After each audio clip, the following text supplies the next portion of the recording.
राजनीतिक सामाजिक सरोकार से भरपूर। प्रदेश की हर छोटी बड़ी खबर से करेंगे आपको रूबरू। आइए रुक करते हैं आज की खबरों की ओर फटाफट अंदाज में। खबरों के ताजा अपडेट के लिए चैनल को सब्सक्राइब करें और बेल आइकन को क्लिक करें। कोविड काल के संक्रमण के बीच शहर के नरियाली मुक्तिधाम में पहुंच रहे कोविड मरीजों के शवों के अंत्येष्टि इंतजाम को लेकर लगातार सोशल मीडिया से लेकर मीडिया में उठ रहे सवालों के बीच क्षेत्रीय विधायक शैलेंद्र जैन ने मुक्तिधाम की व्यवस्थाओं का जायजा लेने औचक निरीक्षण किया। मुक्तिधाम की व्यवस्थाओं का जायजा लेने पहुंचे विधायक शैलेंद्र जैन ने नरियाली मुक्तिधाम में अंत्येष्टि के लिए नॉन कोविड और कोविड के शवों का संक्रमण के दौर में जारी गाइडलाइन और प्रोटोकॉल के तहत ही अंत्येष्टि किस व्यवस्था के तहत हो रही है। सबसे पहले इसकी जानकारी यहां अंत्येष्टि की व्यवस्था संभाले नगर निगम की टीम प्रभारी से ली। साथ ही अंत्येष्टि की पर्याप्त लकड़ी की व्यवस्था है या नहीं इसकी भी जानकारी ली। इसके अतिरिक्त उन्होंने मुक्तिधाम में साफ सफाई सहित पीने के पानी और सैनिटाइजिंग को लेकर भी चर्चा कर जानकारी जुटाई। विधायक ने यहां अंत्येष्टि में लगे टीम के सदस्यों से उनकी सेहत की जानकारी लेते हुए सुरक्षा के लिहाज से उनके पास पर्याप्त पीपीटी किट, मास्क और दस्ताने आवश्यक लगाए जाने पर जोर दिया। उन्होंने कोविड संक्रमण के दौरान मुक्तिधाम में वहां पड़ी पीपीटी किट सहित मेडिकल वेस्ट को तय पद्धति के अनुरूप ही निष्पादन कराए जाने के निर्देश भी दिए। साथ ही सेवा समर्पित भाव के साथ अपने दायित्वों का निर्वाह कर रहे निगम के कर्मचारियों की हौसला अफजाई करते हुए उनकी सेवा को सलाम कर मनोबल भी बढ़ाया। इस अवसर पर महिला मोर्चा की सदस्य सहित टेम्पर मर्चेंट एसोसिएशन के द्वारा मुक्तिधाम में सबों की अंत्येष्टि में कोई कठिनाई न हो उनके द्वारा निःशुल्क 2 ट्रक लकड़ी भी मुक्तिधाम प्रशासन को सौंपी गई। इस संकट के समय में जहां माननीय विधायक जी अपने प्राण से दिन रात लगे हुए हैं जनता के सहयोग के लिए, सहयोग की उसी कड़ी को आगे बढ़ाते हुए थोड़ा सा सहयोग हमने भी अपनी तरफ से इस लकड़ी के माध्यम से दिया है। तो जो भी सुविधा जैसे समुदाय में लकड़ियों की कमी के कारण से कुछ असुविधा हो रही थी, वो असुविधा ना हो इसलिए हमने ये योगदान दिया है। कितनी लकड़ी दान की आपने? ये करीब 120 कुंटल लकड़ी है।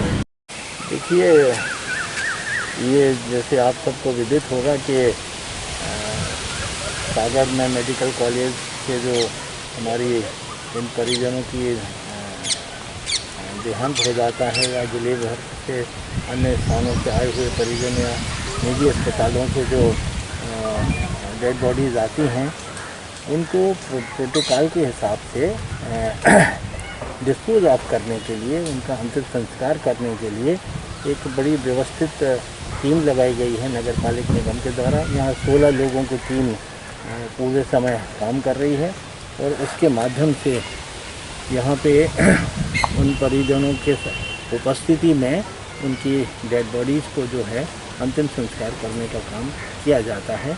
उस संबंध में सोशल मीडिया के माध्यम से, प्रिंट मीडिया के माध्यम से, इलेक्ट्रॉनिक चैनल्स के माध्यम से कुछ शिकायतें हमारे कान तक पहुंची थी, ध्यान में आई थी। जैसे कि आपको स्मरण होगा कि परसों जो है 2 डेड बॉडीज़ को इंटरचेंज हो गए, उनमें नाम का कुछ कंफ्यूजन हो गया जिसको लेके परिजनों में काफ़ी आक्रोश था, असंतोष था। इसके अलावा छोटी छोटी समस्याओं को लेके भी बातचीत आ रही थी कि लकड़ी कभी पूरी नहीं हो पाती है, कभी कभी अंतिम संस्कार में जितनी लकड़ी चाहिए उतने का इस्तेमाल नहीं हो रहा है, छोटे छोटे। तो आज मैंने सोचा था कि यहाँ शमशान घाट पे आके इस तरह की जो व्यवस्था है उनकी समीक्षा करूँगा। यहाँ पे जो व्यक्ति काम कर रहे हैं उनकी ज़रा हौसला अफजाई करेंगे और जो कमियाँ हैं या जो विसंगतियाँ हैं उन विसंगतियों को दूर करने की दिशा में काम करेंगे। तो अभी आज से हमने यहाँ निर्देश जारी किए हैं मर्चुरी में कि अब जो भी डेड बॉडी आएंगी उनकी नंबरिंग होगी। नाम तो हो गई और वो चिपका देते हैं, वो चिपकाने से काम नहीं, उसको स्ट्रैपल करेंगे ताकि उसकी जो स्लिप है वो कहीं यहाँ की यहाँ ना हो जाए।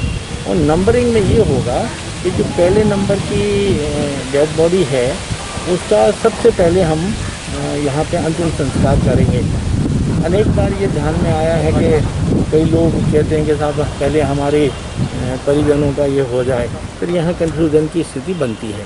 तो एक प्रोटोकॉल के हिसाब से कि 1 नंबर से लेके जैसे आज 12 आ चुकी हैं और 2 ये हैं, ऐसे 14 परिजनों की डेड बॉडीज आई हुई हैं। उनको उसी प्रोटोकॉल के हिसाब से, नंबरिंग के हिसाब से उनको अंतिम संस्कार करने की हमने व्यवस्था बनाई है, ताकि इस तरह का कोई कंफ्यूजन हो। भाई साहब, यहाँ पर सुरक्षा के लिहाज से कुछ व्यवस्थाएं नहीं हो रही हैं, जैसे कि पीपीटी किट वगैरह है जो डेड बॉडी से निकाल के यहीं पर पड़ी रहती हैं और जला भी, और चिताओं के साथ उसको जलाया जा रहा है। बिल्कुल आपने सही कहा है। अभी मैंने भी इस पे ध्यान दिया कि कुछ हमारी पीपी किट और जो उसका जो अवशेष हैं वो यहाँ वहाँ पड़े हुए हैं।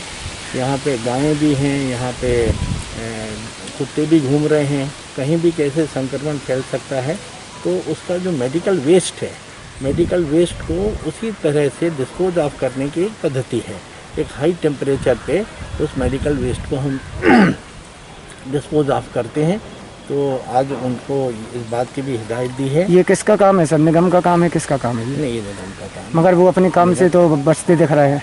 नहीं, उनने सहमति दी है और हम ये सुनिश्चित करेंगे कि यहाँ पे वो जो लेफ़्ट ओवर हैं और ये उनके पीपी किट के जो यूज्ड पीपी किट्स हैं, उनको फाइनली किसी एक बंद कंटेनर में रख के और उसको प्रॉपर स्थान तक पहुँचाएंगे जहाँ पे मेडिकल वेस्ट का डिस्पोज ऑफ होता है। भाई साहब, सुनने में आ रहा था कि आपके द्वारा भी लकड़ी दी जा रही है यहाँ पर। जी, तो आज ये दी गई है, तो क्या है?